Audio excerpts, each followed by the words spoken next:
পাপা কি ধর্ম চেঞ্জ করে নিয়েছে? তাহলে ওকে এই জায়গা থেকে চলে যেতে বলো।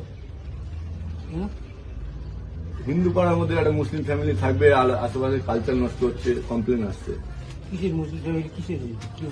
একটা অন্য ধর্মের মেয়ে এখানে থাকছে, অন্য ধর্মের মেয়ে গরু ফরু যদি নিয়ে আসে, গরু ফরু কেটে নিয়ে আসে, তখন ঘোষপাড়ার মধ্যে মন্দির রয়েছে পাশে, শীতল, তাহলে ওইটাই বলছি। তাহলে অ্যালাউ করবে না যদি নিয়ে আসেন?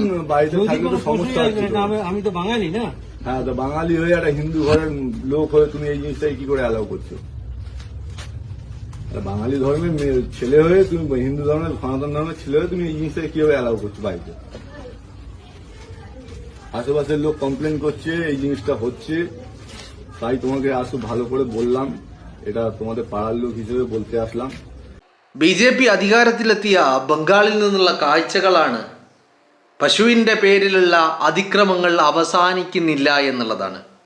നിങ്ങളിപ്പോൾ വീഡിയോയിൽ കണ്ടത് ഒരു പാവപ്പെട്ട ഒരു വയോധികനായ ഒരു മനുഷ്യനെയാണ്. ആ മനുഷ്യന് എന്ത് ചെയ്തു? ആ മനുഷ്യനൊന്നും ചെയ്തിട്ടില്ല. പിന്നെ എന്താണ് പ്രശ്നം? പ്രശ്നം എന്ന് പറയുന്നത് 10 വർഷം മുമ്പ് നടന്ന ഒരു കാര്യമാണ്. 10 വർഷം മുമ്പ് ഹൈന്ദവരാണ് ഈ പറയുന്ന പാവപ്പെട്ട ആ വയോധികൻ, ആ വൃദ്ധനായിട്ടുള്ള ആ വ്യക്തി എന്ന് പറയുന്നത് ഹിന്ദുവാണ്. അപ്പോൾ അദ്ദേഹത്തിൻ്റെ മകൾ ഒരു മുസ്ലിമിനെ വിവാഹം കഴിച്ചു എന്ന് മാത്രമല്ല, അതിൽ വീട്ടുകാർക്ക് വലിയ പ്രശ്നങ്ങളൊന്നും ഉണ്ടായിരുന്നില്ല. അതുകൊണ്ട് തന്നെ യുവതിയും ഈ മകളും ഭർത്താവും ഒക്കെ വീടുകളിൽ വരികയും പോവുകയും ഒക്കെ ചെയ്തുകൊണ്ടിരുന്നു ഈ കഴിഞ്ഞ 10 വർഷക്കാലമായിട്ട്. ഇടയ്ക്ക് വരും, താമസിക്കും, പോകും, എല്ലാം ഉണ്ട്, എല്ലാ ബന്ധങ്ങളും ഉണ്ട്. അല്ലാതെ ബന്ധങ്ങളൊന്നും മുറിച്ചു മാറ്റിയിട്ടില്ല. അച്ഛനെയും അമ്മയെയും കുടുംബങ്ങളെയും കാണാൻ യുവതി വരുന്നു, ഭർത്താവ് വരുന്നു, എല്ലാവരും വരുന്നു, കാണുന്നു, നിൽക്കുന്നു, സന്തോഷം പങ്കിടുന്നു, ഭക്ഷണം കഴിക്കുന്നു, പോകുന്നു, ഒക്കെയുണ്ട്. കഴിഞ്ഞ 10 വർഷക്കാലമായിട്ട് ഇത് തുടർന്നുകൊണ്ടിരിക്കുക. എന്നാൽ ഈ കഴിഞ്ഞ ദിവസം ആ യുവതി വീണ്ടും വന്നു, അച്ഛനെ കാണാൻ വീട്ടിലേക്ക് വന്നു. യുവതി തിരിച്ചുപോയി. തൊട്ട് പിന്നാലെ സംഘ് പരിവാർ പ്രവർത്തകർ ആ വീട്ടിലേക്ക് എത്തിയിട്ട് ആ അച്ഛനോട് ആവശ്യപ്പെടുകയാണ്, നിങ്ങൾ എന്ത് ചെയ്യണം? മകളെ ഇങ്ങോട്ട് കയറ്റാൻ പാടില്ല, ഈ ഗ്രാമത്തിലേക്ക് തന്നെ മകളെ കയറ്റാൻ പാടില്ല. എന്താ കാരണം? മകള് മുസ്ലിമിനെയാണ് വിവാഹം കഴിച്ചിരിക്കുന്നത്. മാത്രവുമല്ല, മകള് അവിടെ ബീഫ് കഴിക്കുന്നത് കൊണ്ട് ഇങ്ങോട്ട് കയറ്റാൻ പാടില്ല എന്നുള്ള ആവശ്യവുമായിട്ടാണ്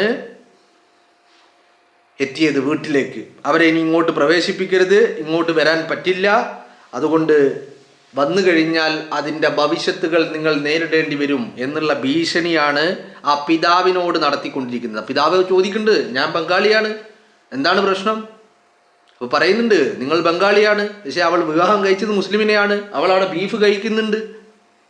ഇതാണ് പ്രശ്നം. കഴിഞ്ഞ 10 വർഷക്കാലമായിട്ട് ഉണ്ടാകാത്ത പ്രശ്നം. ഇത് ഇന്നലെ നടന്നതല്ല. ഈ വിവാഹം ഇന്നലെ നടന്നതല്ല, അല്ലെങ്കിൽ കഴിഞ്ഞ 10 ദിവസത്തിന് മുമ്പ് നടന്നതല്ല, 10 വർഷങ്ങൾക്ക് മുമ്പ് നടന്ന കാര്യമാണ്. ആ 10 വർഷത്തിന് ശേഷം പല തവണ, പല കുറി, പല ആവർത്തി ആ മകൾ വീട്ടിൽ വന്നിട്ടുണ്ട്, താമസിച്ചിട്ടുണ്ട്, അച്ഛനെയും അമ്മയെയും കണ്ടിട്ടുണ്ട്, മകളുടെ ഭർത്താവ് വന്നിട്ടുണ്ട്, ഒക്കെയുണ്ട്.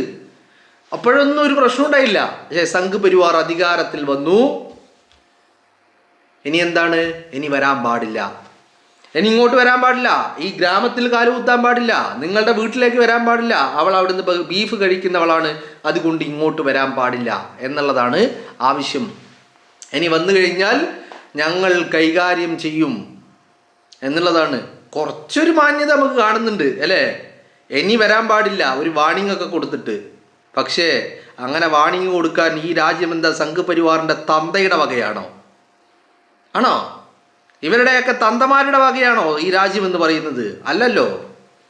അപ്പോൾ ഈ പേര് മുസ്ലിം വിരോധം തലക്ക് പിടിച്ചിട്ട് അപ്പം മകൾ വരരുത് എന്ന് പറയാനുള്ള കാരണം എന്താണ്? നിങ്ങളൊന്ന് ആലോചിച്ച് നോക്ക്. മകൾ അവിടുന്ന് ബീഫ് കഴിക്കുന്നുണ്ടെന്ന്. മകൾ ബീഫ് കഴിക്കുന്നുണ്ടോ ഇല്ലേ എന്നൊക്കെയുള്ളത് മറ്റൊരു വിഷയം. ഇവരാരെങ്കിലും കണ്ടോ മകൾ ബീഫ് കഴിക്കുന്നുണ്ടെന്ന്?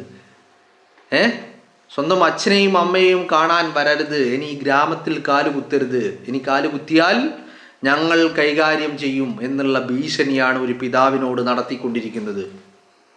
മനസ്സിലായില്ലേ? ബംഗാൾ എപ്പോഴും കുറച്ച് സെൻസിറ്റീവായ നാടാണ്.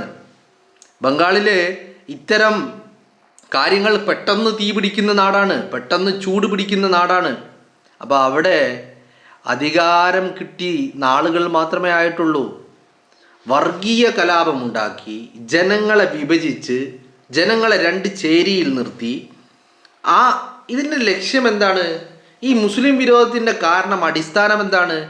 മാക്സിമം ഈ വെറുപ്പും വിദ്വേഷവും ഉള്ളിലേക്ക് നിറച്ച് അതിലൂടെ ഈ പറയുന്ന അധികാരം എന്നേക്കുമായി കാൽ കീഴിൽ കൊണ്ടു നടക്കാൻ കഴിയുമെന്നുള്ള ഒരു ത്വര, അങ്ങനെ ഒരു ചിന്ത. ഇങ്ങനെ പലരാളുകളും പലപ്പോഴും ചിന്തിച്ചിട്ടുണ്ട്. മനസ്സിലായില്ലേ? ഈ ലോകത്ത് ഇതിന് മുൻപും ഇത്തരം ആളുകൾ ഉണ്ടായിട്ടുണ്ട്. പല ഭരണാധികാരികളും ഇത്തരത്തിലുള്ള ആളുകൾ ഉണ്ടായിട്ടുണ്ട് മുമ്പ്. അവരൊക്കെ അവസാനം കാലചക്രം കറങ്ങി കറങ്ങി കറങ്ങി വന്നപ്പോൾ സ്വയം തോൽവി പ്രഖ്യാപിക്കേണ്ടി വന്നവരാണ്. ചിലരൊക്കെ തോറ്റ് തുന്നം പാറി നാട് വിട്ടോടേണ്ടവരാണ്, ഓടിയവരാണ്.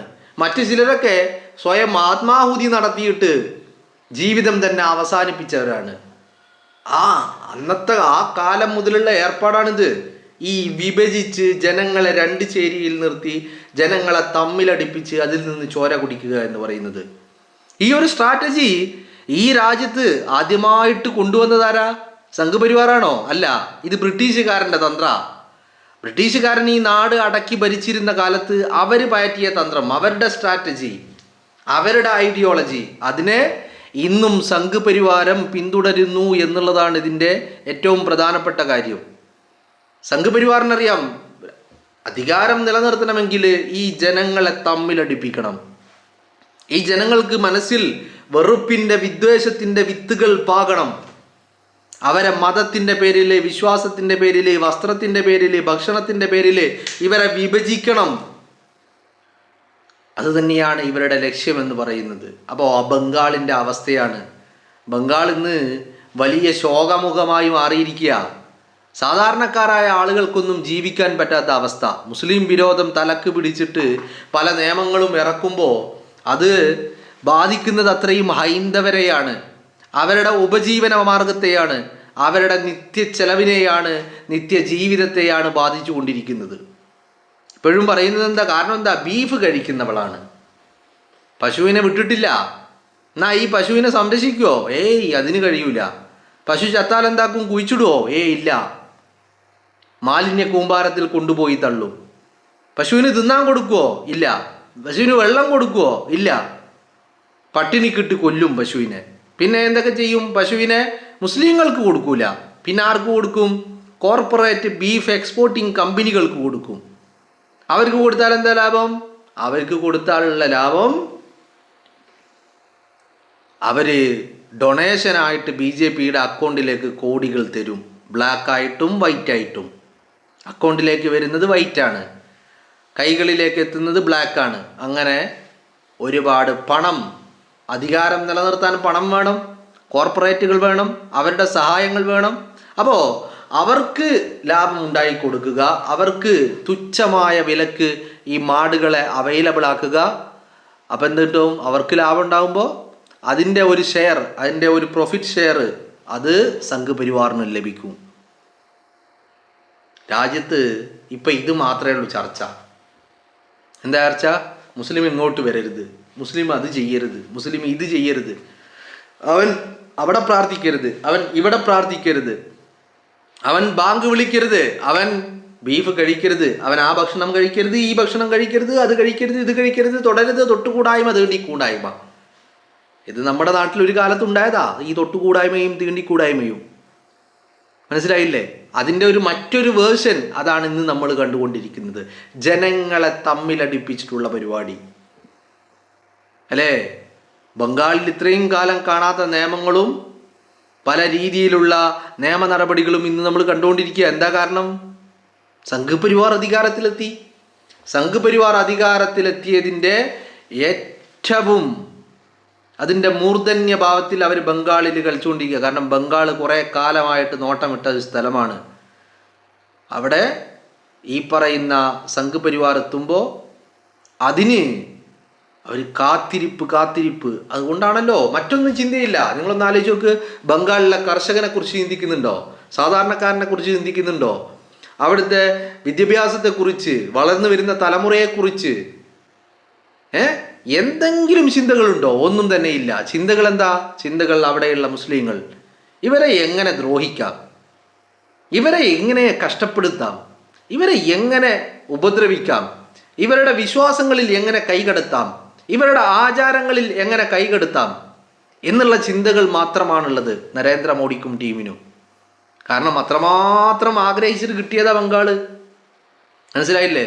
അത്രമാത്രം ആഗ്രഹിച്ചിട്ടാണ് കിട്ടിയത് നേരായ വഴിയിലൂടെയാണോ എന്ന് ചോദിച്ചാൽ അല്ലെന്ന് പറയേണ്ടി വരും. അതിനൊരുപാട് കാരണങ്ങളുണ്ട് അല്ലേ? ഈ രാജ്യത്തിൻ്റെ ഇവിടെ ഏറ്റവും വലിയ പ്രശ്നം എന്താണെന്നറിയോ? നമ്മൾ ഈ കാണുമ്പോൾ BJP അധികാരത്തിൽ വന്നു എന്ന് പറയുമ്പോൾ BJP അധികാരത്തിൽ വന്നതാണോ? ജനം വോട്ട് ചെയ്ത് എത്തിയതാണോ? നെവർ എവർ, ഒരിക്കലുമല്ല.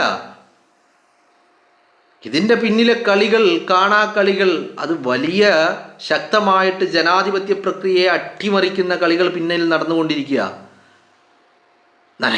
സാക്ഷാൽ നരേന്ദ്രമോദി പോലും രാജ്യത്തിൻ്റെ പ്രധാനമന്ത്രി കസേരയിൽ ഇരിക്കുന്നത് പോലും കൃത്യമായിട്ട് നേരായ വഴിയിലൂടെയല്ല, വളരെ കൃത്യമായിട്ട് തെരഞ്ഞെടുപ്പിനെ അട്ടിമറിച്ച് രാജ്യത്ത് അധികാരത്തിലെത്തിയിരിക്കുകയാണ് എന്നുള്ളതാണ്. എന്താണെങ്കിലും ബംഗാളിലെ സ്ഥിതികളൊക്കെ വലിയ മോശമാണ്. ഇത്രയും കാലം ഉണ്ടാകാത്ത പ്രശ്നങ്ങൾ, ഇത്രയും കാലം ഇല്ലാത്ത കാര്യങ്ങൾ, ഇത്രയും കാലം ഇല്ലാത്ത നിയമങ്ങൾ, അതൊക്കെയാണ് ബംഗാളിൻ്റെ മണ്ണിൽ നിന്ന് അടിച്ചേൽപ്പിച്ചു കൊണ്ടിരിക്കുന്നത്. വളരെ കൃത്യമായിട്ട് അത് മാത്രമാണ് നടന്നുകൊണ്ടിരിക്കുന്നത്. അതിനപ്പുറത്തേക്ക് ഒന്നും നടക്കുന്നില്ല. ബംഗാളിൻ്റെ വികസനത്തെക്കുറിച്ചോ അവിടുത്തെ സാധാരണക്കാരായ ജനങ്ങളെക്കുറിച്ചോ വിദ്യാഭ്യാസത്തെക്കുറിച്ചോ ഇൻഫ്രാസ്ട്രക്ചർ ഫെസിലിറ്റിയെക്കുറിച്ചോ ഒന്നിനെക്കുറിച്ചും ചിന്തയില്ല. വന്ന ഉടനെ ആദ്യത്തെ ഉത്തരവ് എന്തായിരുന്നു? അത് മുസ്ലിങ്ങളെ ദ്രോഹിക്കാൻ എന്തൊക്കെ ചെയ്യുക അതൊക്കെ ചെയ്യണം. അതാണ് ബംഗാളിലെ സർക്കാർ ഇപ്പോൾ ചെയ്തുകൊണ്ടിരിക്കുന്നത്. വളരെ കൃത്യമാണ്. അപ്പോൾ കാത്തിരുന്ന് കിട്ടിയ അവസരം സംഘ് പരിവാർ നന്നായിട്ട് മുതലെടുക്കുകയാണ്. അപ്പോൾ ഇതിൻ്റെയൊക്കെ ഒരു ചില ദൃശ്യങ്ങൾ കാണുമ്പോൾ അത് പ്രേക്ഷകരെ കൂടി കാണിക്കണം എന്നുള്ള ഒരു ആഗ്രഹം കൊണ്ട് കാണിച്ചതാണ്.